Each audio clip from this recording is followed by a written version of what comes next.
बहुत पहले की बात है।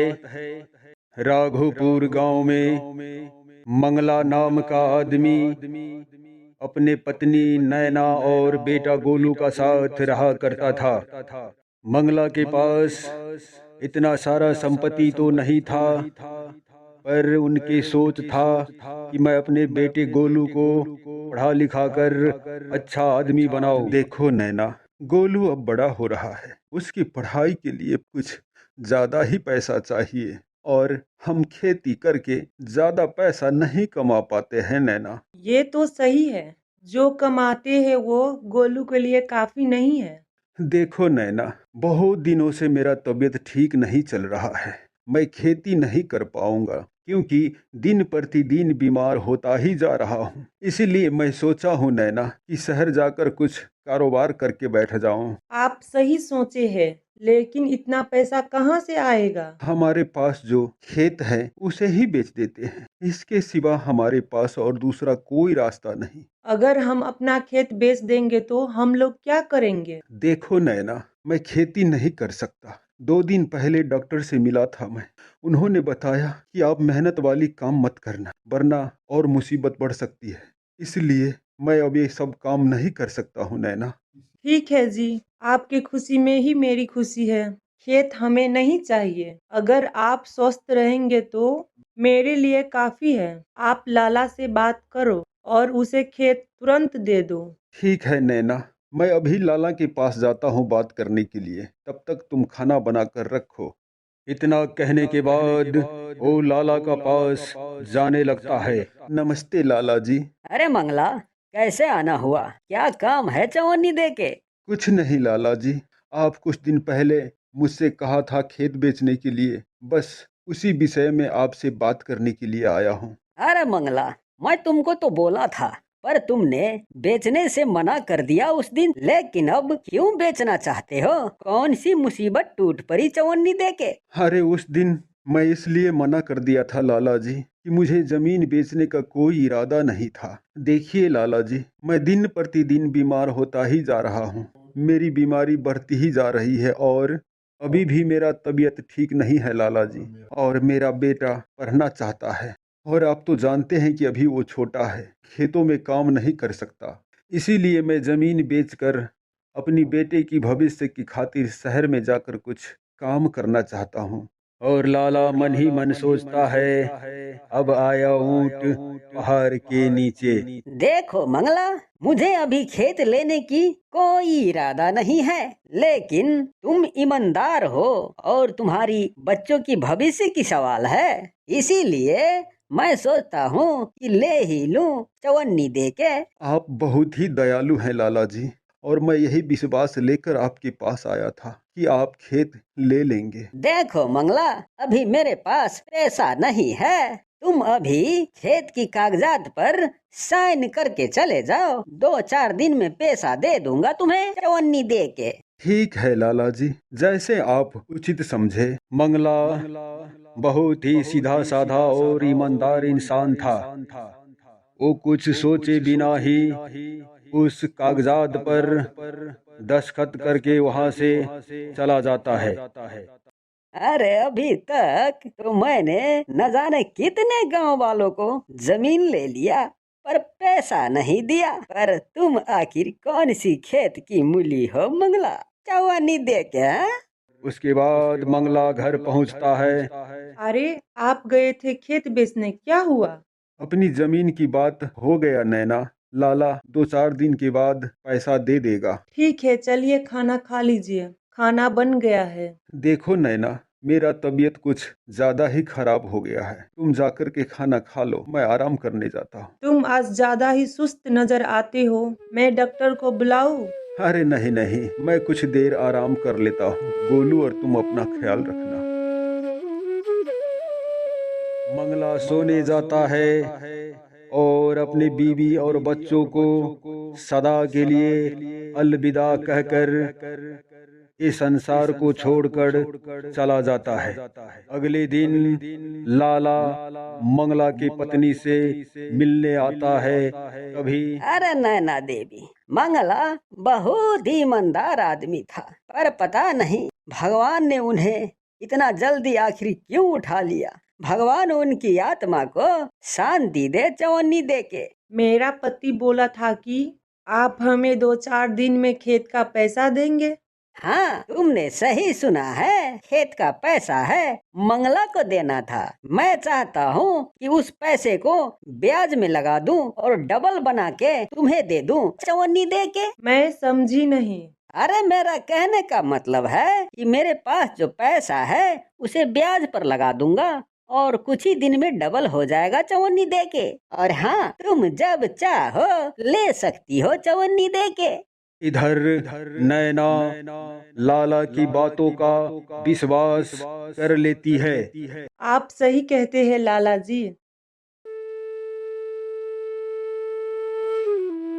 और नैना मेहनत मजदूरी कर कर के अपने बेटे को पढ़ाता है और कुछ साल बाद गोलू बड़ा हो जाता है। माँ, मैं अपने दोस्तों के साथ शहर जाकर पढ़ना चाहता हूँ। इसके लिए मुझे पैसा चाहिए। अरे बेटा, तुम पैसे के लिए चिंता मत करो। तुम्हारा पिताजी तुम्हारा पढ़ाई के लिए पैसा जोड़ के रखा है। लेकिन वो पैसा कहाँ है और किसके पास है? हमारा गांव का लाला के पास है। तुम जाओ और लाला से पैसा ले आओ। अरे माँ, आपने लाला का पास पैसा क्यों रख दिया? वो लाला बहुत ही बड़ा बेईमान आदमी है। अरे नहीं बेटा, वो बहुत अच्छा इंसान है। माँ, आपको मालूम नहीं कि लाला ने हमारे दोस्तों का सारा जमीन हड़प लिया, वो भी बेईमानी करके। इतना कहने के बाद गोलू लाला के पास जाने लगता है। नमस्ते लाला जी। अरे भाई, तुम कौन हो और क्या काम है तुम्हें यहाँ चवन्नी दे के? मैं मंगला का बेटा गोलू हूँ और देखिए लाला जी, मैं शहर जाके पढ़ाई करना चाहता हूँ। गांव का मेरा सारी पढ़ाई पूरी हो चुकी है। अरे वो सब तो ठीक है, पर तुम हमारे पास क्यों आए हो चवन्नी दे के? बिके हुए खेतों का पैसा मेरा पिताजी ने आपके पास ही रखा था, वही लेने के लिए आया हूँ। तुम्हारा पिताजी ने मरने से पहले ही मुझसे जमीन का पैसा ले चुका है और जमीन की कागजात पर साइन भी कर दिया है। अगर तुम्हें विश्वास ना हो तो अंदर चल के देखो, मैं अभी दिखा देता हूँ चवन्नी दे के। मैं समझ गया लाला जी, मुझे अंदर जाने की कोई जरूरत नहीं है। एक बात याद रखो लाला, क्योंकि ऊपर वाला की लाठी में आवाज नहीं होता, वो जिस पर पड़ता है वो आदमी उठता नहीं बल्कि उठ जाता है। अच्छा, तो तुम हमको धमकी देता है? अभी पुलिस को बुलाकर अंदर करवा दूंगा चवन्नी दे के। मैं तो अभी जा रहा हूँ लाला, लेकिन एक बात याद रखो, तुमने न जाने हम जैसे कितने गरीबों को घर से बेघर किया है। इसका इंसाफ ऊपर वाला तुमको जरूर देगा। वो दिन दूर नहीं लाला, याद रखना। और इतना कहकर गोलू चुपचाप अपने घर चला जाता है। क्या हुआ गोलू, लाला पैसा दिया कि नहीं? नहीं माँ, लाला ने हमको धोखा दिया है, हमारे साथ बहुत बड़ा छल किया है। हे भगवान, अब क्या होगा? माँ तुम चिंता मत करो, पैसे का व्यवस्था हो जाएगा। मैं अपने दोस्त से उधार ले लूंगा माँ, क्योंकि वो शहर का बहुत बड़ा अमीर आदमी है माँ, और उसका दिल बहुत बड़ा है। वो हमें जरूर सहयोग करेगा माँ, जरूर सहयोग करेगा। ठीक है माँ, मैं चलता हूँ। और हाँ, टाइम से खाना खा लेना, मुझे आने में लेट हो सकता है। तुम अपना ख्याल रखना माँ, मैं चलता हूँ। गोलू अपने दोस्त से मिलने जाता है। तभी अरे गोलू, बहुत दिनों के बाद मिले हो, कहाँ थे अब तक? अरे क्या बताऊं दोस्त, पिताजी की गुजर जाने के बाद मेरे सर पर तो दुखों का पहाड़ टूट चुका है दोस्त। अरे लेकिन क्या हुआ, बोलो तो सही।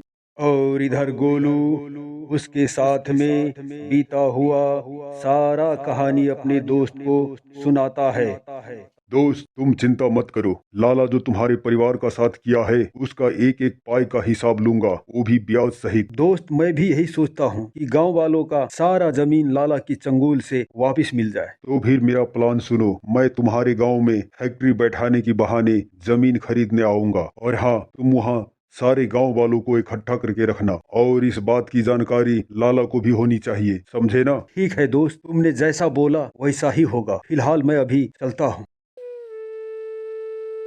और अगले दिन गोलू पूरे गांव वालों को बुलाकर इकट्ठा करता है। उसी वक्त वहां उसका दोस्त आता है। देखो भाइयों, मैं यहाँ एक फैक्ट्री लगाना चाहता हूँ, इसलिए मुझे 100 एकड़ जमीन की आवश्यकता है, इसलिए आप लोगों को यहाँ बुलाया गया है। वो तो ठीक है साहब कि आप फैक्ट्री लगाना चाहते हैं, लेकिन हमारा जमीन का क्या कीमत देंगे आप? अरे भैया, आप रेट की चिंता मत कीजिए। जिस भी रेट में हमारी जमीन बिक रही है उसका डबल देंगे हमारे साहब, समझ गए ना? अरे बिक्री रेट से भी डबल रेट में? ये तो बहुत ही अच्छा मौका है चवन्नी दे के। लपक ले लाला, लपक ले।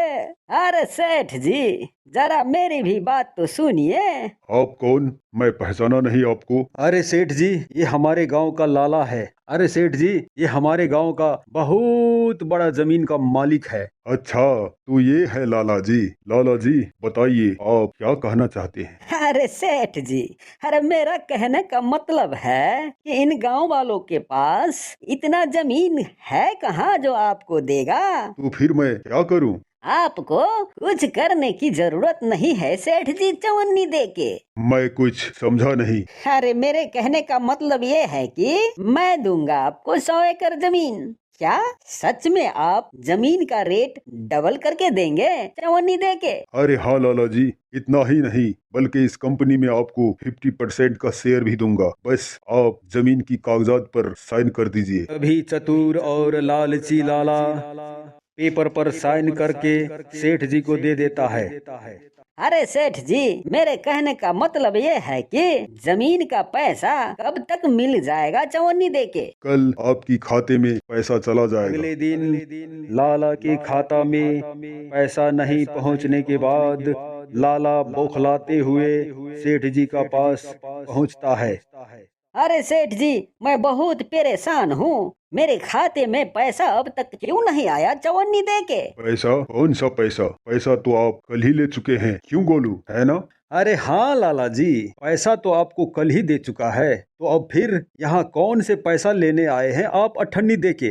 अरे रे, इतना बड़ा धोखा चवन्नी दे के, वो भी मेरे साथ हैं? धोखा? कौन सा धोखा? वो धोखा जो तुमने दिया या ये धोखा जो मैंने दिया? जरा याद करो लाला, वो दिन तुमने इन भोले भाले सीधे साधे गांव वालों के साथ क्या किया? जो खुद धोखेबाज हो वो यहाँ धोखे का दुहाई देने चला आया। जानते हो लाला, जरा याद करो लाला, वो दिन तुमने गोलू के पिता के साथ क्या किया था? मैं सब समझ गया साहब। लोग सही कहता है कि भगवान के घर में देर है पर अंधेर नहीं।